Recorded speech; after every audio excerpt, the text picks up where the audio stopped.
Matthew Stafford has some real expectations now. Hopefully he's had his wife delete her Twitter and Instagram page. But little larger media market for some of this foolishness. On today's Odd Coaches podcast, Dr. Adams and Coach Francis preview the NFC West in advance of the 2021-2022 NFL season. Welcome to today's show. Dr. Keith Adams is the president of the CKA Save Project, a nonprofit organization designed to assist student athletes and the people who work with them through educational and professional development. He is a career academic and athletic leader with close to 30 years of experience on the high school and college levels. He has won numerous championships and epitomizes professionalism. Coach Mike Franchise Francis is one of the most successful football and basketball coaches in the state of Maryland. He, too, is a career academic and athletic leader with close to 30 years of experience on the high school and college level and is self-admittedly a little rough around the edges. Both men have mentored countless student athletes, teachers, and coaches using their unique methods and approaches to leadership. Both men also share a unique and special friendship that was cultivated often through their unique perspective of life and leadership. Dr. Adams through his extensive educational background and Coach Francis through his life experiences. Can these two men share a podcast without driving each other crazy? Welcome to the Odd Coaches podcast. Greetings and salutations and welcome to the Odd Coaches podcast. My name is Dr. Keith Adams, founder and president of the CKA Save Project, a nonprofit organization designed to assist student athletes and the people who work with them through educational and professional development. And with me today, the axe to my smash in demolition. Here comes the axe and here comes the smasher. The demolition walking disaster, pain and destruction are coming your way. Coach Mike Francis, Franchise. Hope I gave you some B12. How you doing today, man? I'm doing good. You really got me there. I'm ready to go. All right.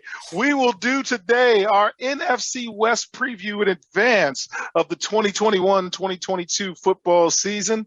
In our first segment, we will talk about the LA Rams and the San Francisco 49ers. In our second segment, we will talk about the Arizona Cardinals and the Seattle Seahawks. I wish it was Supersonics, but that's another story. And in segment 3, we will give our predictions and our playoff-bound teams. And let's just jump into it. The LA Rams, welcome to the spotlight, Matthew Stafford. Yes. Be careful what you wish for, because you just might get it. Coach, what are you thinking about the Rams? A lot of folks are excited. Well, it comes back to what you said before. You said expectations. Remember we had that conversation, you talked about expectations. Matthew Stafford has some real expectations now. Hopefully he's had his wife delete her Twitter and Instagram page. But little larger media market for some of this foolishness. I don't know if LA is the place you want to be doing that.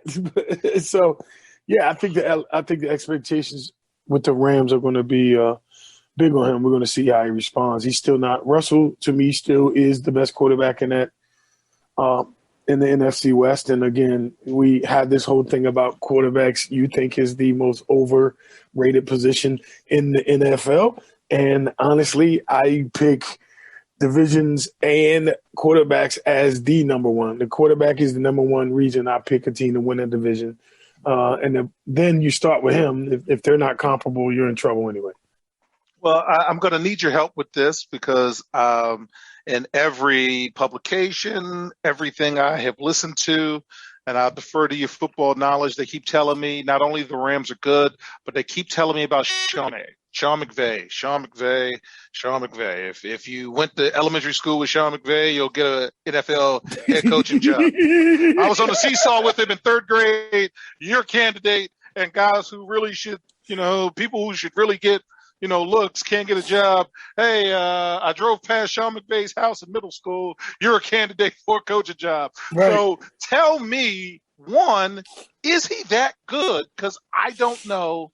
And two, in terms of the Rams, do they have the talent beyond Matthew Stafford to actually do it? Because didn't they just make a trade with New England for a running back, Sony Michel, who actually ran up and down them in the Super Bowl or something like that? Help me out with that, Coach. Chat me up, as Conrad Thompson would say on his podcast series. Chat me up. I really, really, really, I I don't know about him being a guru as far as coach is concerned. I think sometimes the media just gets behind people and they become a doll or a very liked person because of that, and some of the narratives that are pushed out. And it's ways to get it done. I was told one time by a Power Five school assistant coach. I reached out to him about his to get his advice about applying for a job. And his first thing he told me was, call all the media near that school. And if you have a good relationship with them, have them start putting out great articles for you and things like that. That's what he told me. So, you got to play the game. I think that maybe that has happened with Sean McVay. I'm not saying he's not a good coach, but, at some point he's got to, you got to do Win? something. Yeah. Like, got to win? Yeah, that's what I'm saying. You got to do something, man. Like we talk about great coaches and great players and great quarterbacks. You are judged on the rings. You are judged on the trophies. Unfortunately, like that's why they keep record of it. They don't keep record of anything else. You never get a trophy for the 300 loss category. Well, speaking of geniuses and gurus, we're going to go to the San Francisco 49ers. And I would be remiss if I did not mention at Walk with Glory, following Campbell's favorite team for some reason, and you're going to remind me to call them to find out why, is the San Francisco 49ers. And, Coach, when I'm talking about this guy's in Europe playing basketball over the years, and he's up at 3 in the morning watching 49er games, that's a fan. So, Shaq, good looking out, sir. But we have another genius, another coaching genius. Tell me your thoughts about the Shanahan kid as well as the 49ers. Is this their year as well? No, this is not their year. Kyle Shanahan is a good young guy, and he's able to, be around in some big rooms. And I know he learned a lot, and that's the good thing about him. I know for sure he's learned a lot. I mean, shit, he went home to it. He slept by it. He ate by it. So the Shanahan family, there are certain, as we say, quote unquote, blue bloods to certain businesses and arenas, and he's one of them. So, he's been around the NFL, Tampa Bay, Houston, Washington, Cleveland, Atlanta, San Francisco. He's been around a lot of football. So only issue is, Coach, with the 49ers, he's 29-35. So other than 2019 season where they were 13-3, he has not had a winning season. So I don't know about the guru or whatever you want to, however you call that, whatever you want to call it. But at some point, like, again, I hate to go back to maybe the 49ers are like the Pittsburgh Steelers when they're dealing with this.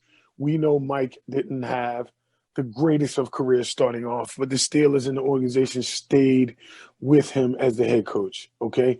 And we know that those guys don't always do that. Organizations don't do that. So maybe the 49ers are going to, let this thing play out and continue, and maybe Kyle can come into his own, get a couple, you got to get the right staff, as I found that out myself over the last year and a half. Like, you got to have the right staff, man, and you got to make sure everybody's rowing in the same direction, and that the people behind you ain't, drilling holes in the boat while you trying to row. E2 Brute.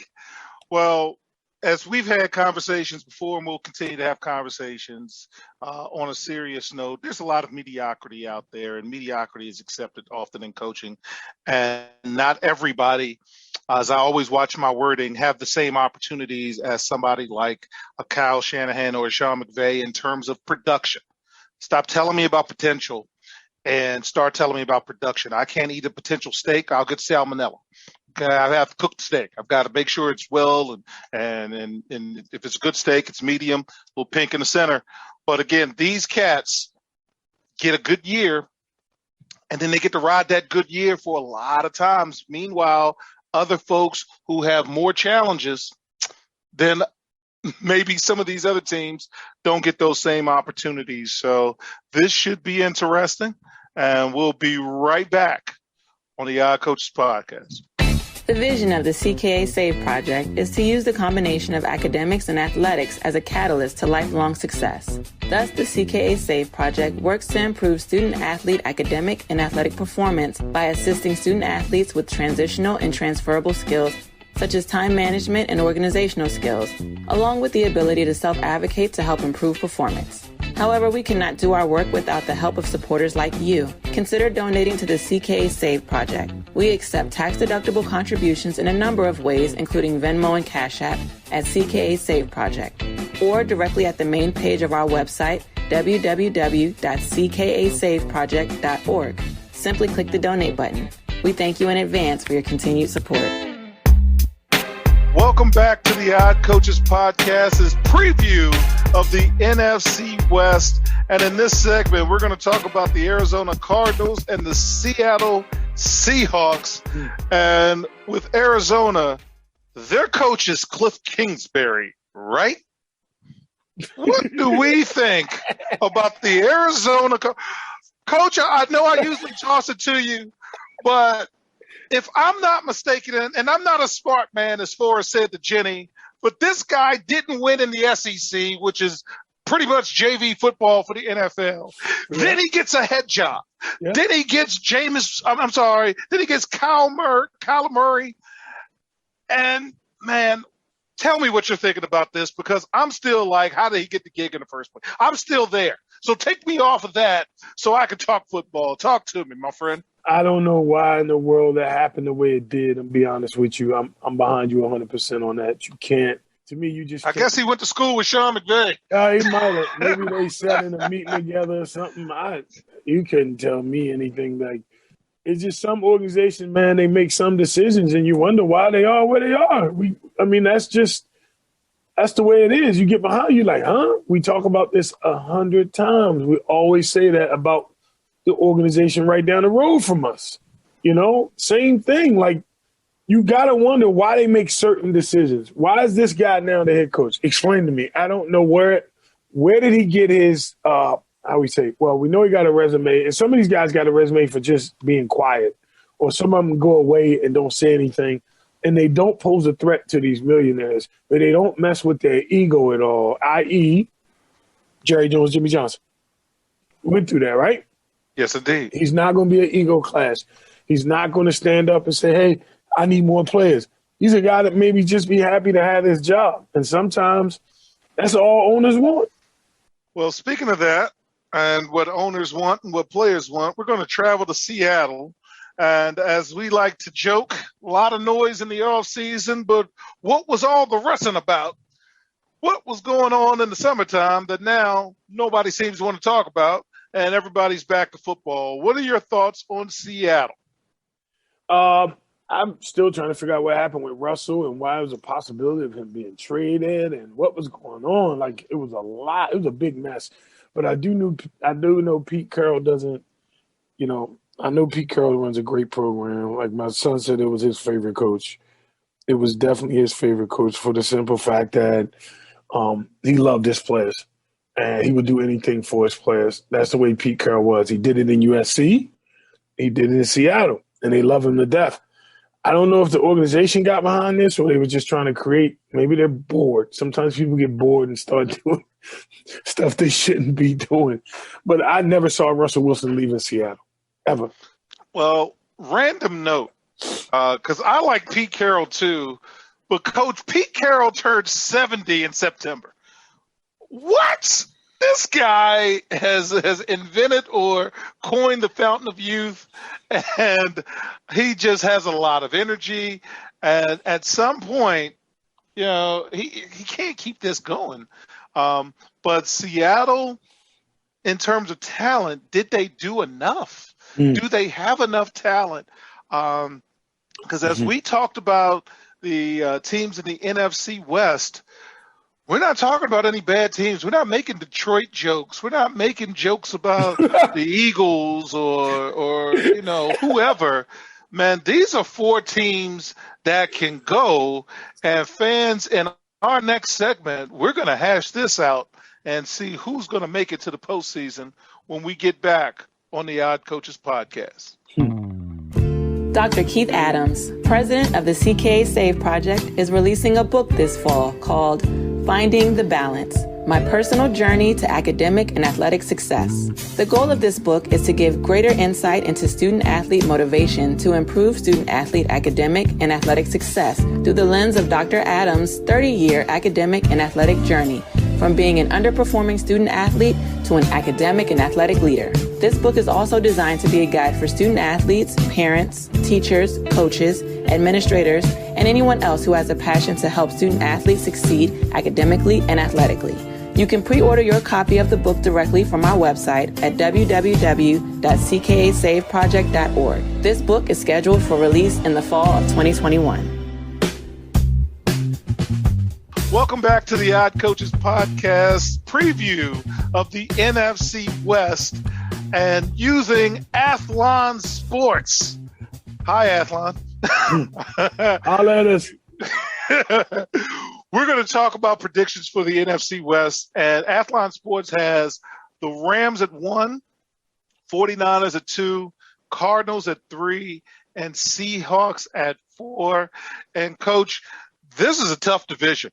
And I am very curious to see what direction you're going to go in, and then I'll share my thoughts, and we'll talk about the playoff teams. But who's winning the NFC West, my friend? Seattle Seahawks. They're winning the NFC West. Whoa. Athlon has them 4th, and you have them 1st. Tell us why. I think that I really think that Russell has something to prove. I think that Pete Carroll definitely has something to prove, too. At the end, we talk about this week 16, week 17 thing that's going on. And I also know that the one year that they won the Super Bowl, the year before my son went to Seattle, they had 22 free agents on that team that won the Super Bowl. So when it comes to talent evaluation and get the best out of your players, I think Pete Carroll may be the best of doing that in the NFL. But he did it in college as well, so it's not new. So I really think that I think they shocked the NFC West. I think Seattle wins it. Put it in a time capsule. We'll come back. Holler at me in January. We will come back to that because I am going to go with the chalk, so to speak. They keep telling me that Sean McVay can coach. Sean McVay needs a quarterback to run his system, so they went and they made the purchase. They went to the store and said, that's what I want. Just like my son says, I want this. Well, okay, I'm going to give you what you want. But again, be careful what you wish for because you just might get it. So this is what you want. Sean McVay says, I need a running back. I'm going to call and I'm going to get. So he got quarterback that he wanted. He got the running back that he wanted. He's supposed to have a bang-up defense with the NFL Player of the Year on a couple of occasions. The Donald kid, everything's lined up. So they should be in that same mix and in that same conversation with Tampa Bay, who's going to walk through, and Green Bay, who's going to walk through. They got the fancy stadium. I think the Super Bowl is going to be at that stadium. Again, double check with me. So I've got the Rams winning that based on everything that everyone has told me. And in terms of the next 3, we're still talking about Jimmy G and a quarterback who's played against 17 people. So that's really a non-entity to me since quarterback's supposed to be all special. Well, go ahead, roll those guys out. Arizona, although I like the Murray kid. I love him. Cliff Kingsbury's their coach, right? Yeah, no thank you. I'll pass. Little Bob Horry there. I'll pass. And Seattle. Man, Pete Carroll could coach. I enjoy Pete Carroll. But here's my deal. They keep telling me Russell Wilson's good. They keep telling me everything about Russell Wilson. And at the end of the day, the bottom line, to quote an 80s wrestler, is you won 1 Super Bowl and you lost 1 because you didn't run the ball. And then since then, you have been irrelevant. Let's be real. So, every year, Russell Wilson, like week 8, he's like the MVP. Every year. And then by week 17, we ain't talking about nothing, and they're all playing golf somewhere. So I am looking forward to it. But in terms of playoff teams, the NFC West is good. I've got the Rams, the 49ers, and Arizona in the postseason. I don't have Seattle, so this should be a fun show when we do this sometime in December, January. Who do you have in the playoffs for the NFC West, sir? Seattle, definitely. Hands down. I think Seattle is definitely a playoff team out there. The Rams, with your guy, McVay. I think those two both. I ain't my boy all of a sudden. your boy now. Random barbershop thing. Anybody who we don't like is somebody else's boy. Yes, sir. You don't understand. He become your boy quick. But I'll take those two. I'll take Rams and Seattle out there. Playoff teams out there vying for competing that division. I got Seattle on them. All right. Well, fans, we have gone through the full NFL with our preview of the NFC West. Join us on our next episode of the Odd Coaches podcast and follow us on YouTube, Twitter, and soon to be many other outlets. And we'll see you next time on the Odd Coaches podcast. We hope you enjoyed today's show. For more information about the CKA Save Project, please visit them on the web at www.ckasaveproject.org. You can follow Dr. Adams on Twitter and Instagram at CKA Save Project. In addition, follow Coach Mike Francis on Twitter and Instagram at Coach Franchise, spelled Coach Franchize. See you next time on the Odd Coaches podcast.